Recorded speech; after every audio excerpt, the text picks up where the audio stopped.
जितने भी लोग खड़े हैं सब डरने वाले हैं, लेकिन मैं मोदी जी के लिए अकेले काफी हूँ।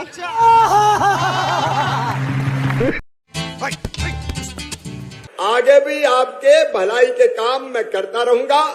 आप गांव की चिंता करें, आपकी चिंता आपका भैया करेगा। रुको जरा, सब्र करो। और दोस्तों लगता है मामा जी ने ठान ही लिया है, जनता को इस बार पोपट बना के ही छोड़ेंगे और बाद में महंगाई से जनता की कमर तोड़ेंगे। क्योंकि दोस्तों साहब जी भी बड़ी बड़ी बातें करते थे कि देश में महंगाई कम हो जाएगी, बेरोजगारी कम हो जाएंगे, अच्छे दिन आएंगे। लेकिन दोस्तों ये सब भूल जाते हैं ऐसे जैसे लोग भूल जाते हैं उधार लेके पैसे। क्योंकि दोस्तों वादे पे वादे ये करते हैं और हमारे देश के गरीब भूखे मरते हैं। ये भगवान क्या जुल्म है। क्योंकि दोस्तों महंगा हुआ आटा चावल दाल और बोलने पे ठुक जाता है बरनाल। कांग्रेस ने चुनाव आते ही मध्य प्रदेश में अपराध के ठेकेदारों को लाइसेंस बांटने शुरू कर दिए थे। अब इसके परिणाम आने भी शुरू हो गए हैं। भिंड में कांग्रेस की रैली में 1 दर्जन से भी ज्यादा कांग्रेसी गुंडों ने हथियार लहराते हुए प्रदर्शनी लगाई। ऐसा लग रहा था मानो ये किसी जंग की तैयारी है। इस रैली के आयोजन की जिम्मेदारी कांग्रेस नेता प्रमोद चौधरी पर थी, जो मेहगांव विधानसभा सीट से कांग्रेस के टिकट के दावेदार हैं। लेकिन आप सोच रहे होंगे कि चुनाव में आखिर हथियारों की प्रदर्शनी क्यों लगाई जा रही है, तो याद कीजिए हाल ही में नेता प्रतिपक्ष गोविंद सिंह का वो बयान, जिसमें उन्होंने कहा था कि चुनाव में गोलियां चलती हैं, कांग्रेस भी साम दाम दंड भेद से लड़ेगी और जो इस काबिल होगा टिकट उसे ही मिलेगा।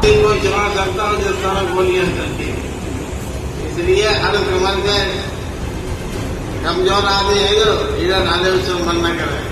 हर तरफ से तैयारी हो, साम दाम दंड भेद कर लाठी जरूरत है, बराबरी से मुकाबला करने के लिए तैयार हुए तभी चुनाव में सफलता मिलेगी। कांग्रेस नेताओं को चुनाव में गोलियां चलाने के लिए उकसाने वाला कोई और नहीं, खुद गोविंद सिंह ही है, जो विधानसभा चुनाव में अपराध को बढ़ावा देने की तैयारी कर रहे हैं और मध्य प्रदेश में अपराध का अंबार लगाना चाहते हैं। लेकिन कांग्रेसियों ये कभी नहीं भूलना, MP की जनता अपराधियों माफियाओं को पहले भी नकार चुकी है और इस बार भी वो यही करने वाली है। A few moments later. आपका मामा करेगा। अपना गांव कैसे बढ़िया चले, इसमें भी आप दत्त चित्त होकर काम करें और मैं सीधे CM हाउस से जोड़ूंगा आपको, ताकि जरूरी जानकारी मुझे भी आप देते रहें। बोलो सब मुझे जानकारी भेजेंगे।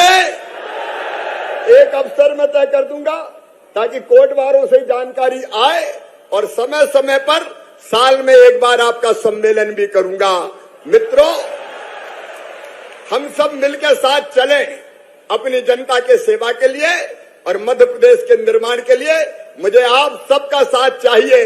बोलिए सबका साथ में। खत्म, bye bye, tata, goodbye, गया। और दोस्तों ओवैसी जनाब जी ने कांग्रेस को लेकर बहुत बड़ी बात कह डाली, क्योंकि दोस्तों बड़ी बड़ी बातें करना नेताओं का काम है। और दोस्तों आजकल देश में जुमलों का ही प्रचार है, क्योंकि दोस्तों इसी से चलता इनका गुजारा। नहीं सड़क किनारे बेच रहे होते लेकर गुब्बारा। कांग्रेस के लोग बहुत आएंगे, बहुत आएंगे।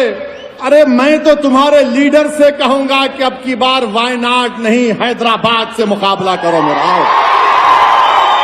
मैं चैलेंज कर रहा हूं, आओ वायनाड क्यों, यहाँ हैदराबाद को आओ, 2 हाथ हम आजमा लेंगे, पंजा आजमा लेंगे, आ जाओ। कहां वायनाड जाते प्यारे, लाओ। बड़ी बड़ी बातें करते हो, बड़ी बड़ी बातें करते हो। अरे बात क्यों करते, आओ जमीन पर आओ, मुकाबला करेंगे। आओ एक शेरवानी दाढ़ी टोपी वाले से मुकाबला करके देखो, मजा आएगा। जिसने एक मुसलमान MP को अनाप शनाप बका पार्लियामेंट में, मेरे सामने भी खड़ा हुआ था, मैंने कहा बैठ जा, मेरी जबान का मुकाबला नहीं कर सकता। तो कांग्रेस के लोग बहुत बातें करेंगे, मैं तैयार हूं। मगर मैं तेलंगाना की आवाम से भी अपील कर रहा हूं कि याद रखो, सरजमीन हैदराबाद पर फसादात कांग्रेस की देन है। सरजमीन हैदराबाद पर मासूमाओं का लुट जाना, पिट जाना कांग्रेस की देन है। हमने बड़ी मुश्किलों से अमन को मजबूत किया है। इस अमन को मजबूत रखिए और यकीनन बहुत से काम करवाना बाकी है। हम काम करवाएंगे इंशाअल्लाह ताला। यही कांग्रेस थी जब बाबरी मस्जिद को शहीद कर दिया गया था। आज सेक्रेटेरिएट की मस्जिद को शहीद कर दिया गया था, मगर मस्जिद तामीर हुई, बाबरी मस्जिद तामीर नहीं हुई। मस्जिद तामीर नहीं हुई। बताओ कांग्रेसियों, नरसिम्हा राव तुम्हारा पप्पा था या नहीं था? बताओ। सबसे पहले अजय आलोक जी, आरोप लगाए गए हैं कि आप लोग अटका रहे हैं, भटका रहे हैं, नैरेटिव कांग्रेस के पास है। देखिए, अज्जल गगरी छलकत जाए, आधा ज्ञान बहुत खराब होता है। राहुल गांधी के बारे में तो आप ये बहुत अच्छे से कह सकते हैं। मेरा बड़ा सिंपल मानना है, ये मेरा फोन कट गया है, आवाज नहीं आ रही, उसको कनेक्ट कर दीजिए, मैं बोलते रहता हूं। मेरा बड़ा सिंपल मानना है कि राहुल गांधी थोड़ी सी स्टडी करके आते कि एक चीज थी रोहिणी आयोग। इसकी रिपोर्ट माननीय राष्ट्रपति महामहिम के यहां ऑलरेडी जमा हो चुकी है, जिसमें विस्तृत तौर पे कहा गया है कि 3% पिछड़ी जातियों का आकलन करना बहुत जरूरी है, इसलिए जातिवार जनगणना बहुत जरूरी है। और उसमें कहा गया है कि आरक्षण का लाभ मात्र 3% जातियां ले रही हैं, बाकी जातियों को इसका लाभ नहीं मिल रहा है। इसलिए पुनः आकलन, पुनः निर्धारण करके जातीय जनगणना करवाना जरूरी है। ये हमारी ही रिपोर्ट है जिसको हम आकलन करने जा रहे हैं। जब हम परिसीमन करवाएंगे, जब हम सेंसस करवाएंगे, तो ये हम करवाएंगे, क्योंकि ये रोहिणी आयोग की प्राथमिक शर्त है। तो राहुल गांधी स्टडी नहीं करते हैं। दूसरी बात, इनका जो घमंडिया गठ अलायंस है, इंडी अलायंस, जिसको इंडिगो होने वाला है बहुत जल्दी, इसमें कौन लोग हैं जो अपने आप को सो कॉल्ड ओबीसी कहते हैं? जरा सोचिए जरा, ये 3% जाति के ही लोग हैं जिन पे गाज गिरेगी, क्योंकि 97% जातियों का हक और सम्मान ये खा के सिर्फ अपने परिवार में इन लोगों ने रखा हुआ है। इन लोगों ने कभी कोई ओबीसी से ये नहीं है। ये देश के सबसे बड़े सामंतवादी, परिवारवादी लोग हैं। इनको कोई मतलब नहीं है जातीय जनगणना या ओबीसी समाज या किसी के उत्थान से। इनको सिर्फ अपने परिवार के उत्थान से मतलब है। और राहुल गांधी किस बात का नैरेटिव सेट करेंगे? और राहुल गांधी किस बात पे क्या कर? राहुल गांधी अपना एक अचीवमेंट तो बताएं आज तक का। और दोस्तों, 2024 के चुनाव को लेकर क्या माहौल है जनता के बीच में? अभी मजा आएगा ना भिड़। मैम ये बताइए, 2024 में प्रधानमंत्री किसे देखना चाहती? मोदी जी को ही वापस। मैम क्यों मोदी जी? क्योंकि उनकी जो पॉलिसीज हैं, उन्होंने एक मार्क बनाया है global, all over the world उन्होंने एक इंडिया की छाप छोड़ी है। G20 समिट में भी उन्होंने जो इम्प्रेशन दिलाया इंडिया का, जो वर्ल्ड एक फीडबैक लेकर गया है, और जो एक ग्लोबली जो हमारी एक्सेप्टेंस इंडियंस की बढ़ी है, वो मोदी जी के कार्यकाल में ही आई है। एंड आई होप कि वो फर्दर उसको एक्सटेंड ही करेंगे। मैम इसी के साथ लोकसभा और विधानसभा में सीटें बढ़ाने को भी लेकर कहा जा रहा है। इसी के साथ मोदी सरकार ने जो महिलाओं के लिए भी, आपने रूल एंड रेगुलेशन की बात की, पॉलिसीज़ की बात की, तो कोई ऐसी पॉलिसी जो आपको पसंद आई हो इस गवर्नमेंट की? एक बहुत अच्छी पॉलिसी थी जो ट्रिपल तलाक अबॉलिश किया गया है।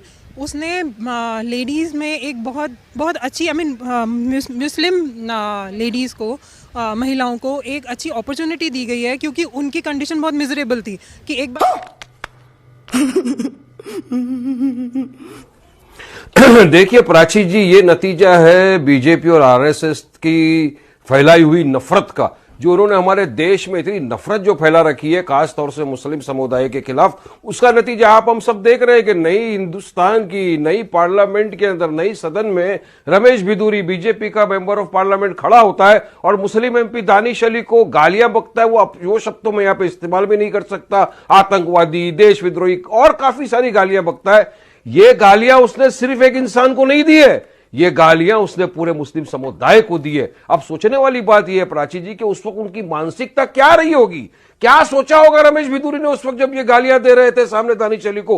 तो उनकी मानसिकता और वो मानसिकता में कोई फर्क ही नहीं है जो बिल्किस बानो के बलात्कारियों की थी। वो मानसिकता में कोई फर्क ही नहीं जो इसने बिल्किस बानो के बलात्कारियों को छोड़ दिया।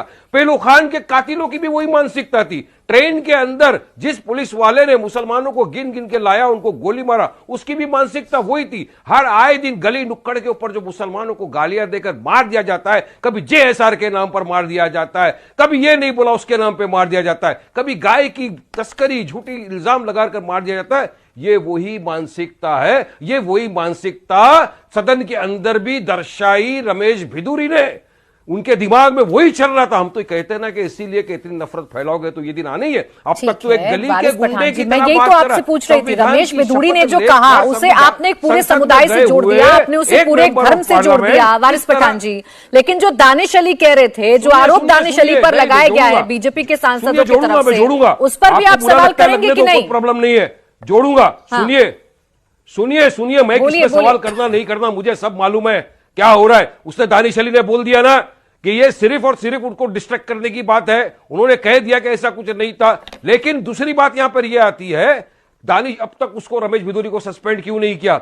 अरे प्राची जी, मेरे साथ महाराष्ट्र की असेंबली में हुआ था।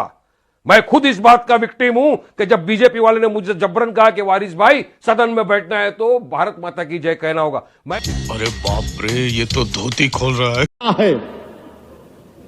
इनसे सवाल करो कि तुमने मुसलमान का नाम नहीं लिया पार्लियामेंट में। ये कांग्रेसी ऐसे हैं, समाजवादी लालू की पार्टी। अरे तुम लफ्ज मुसलमान का नाम लेने से डरते पार्लियामेंट में। मैंने खड़े होकर कहा कि मुसलमान खवातीन को, ओबीसी खवातीन को रिजर्वेशन मिलना चाहिए। मेरे अजीज दोस्तों और बुजुर्गों, हम खवातीन के खिलाफ नहीं हैं। हम कैसे खवातीन के खिलाफ हो सकते हैं? हमारे रसूल सल्लल्लाहु अलैहि वसल्लम, जिसकी हम उनकी उम्मत हैं, आका ने फरमाया कि मां के पैरों के नीचे जन्नत है। आका ने फरमाया कि तुम में सबसे बेहतरीन वो है जो घर वालों से अच्छा है। हम कैसे अपनी खवातीन के खिलाफ हो सकते हैं?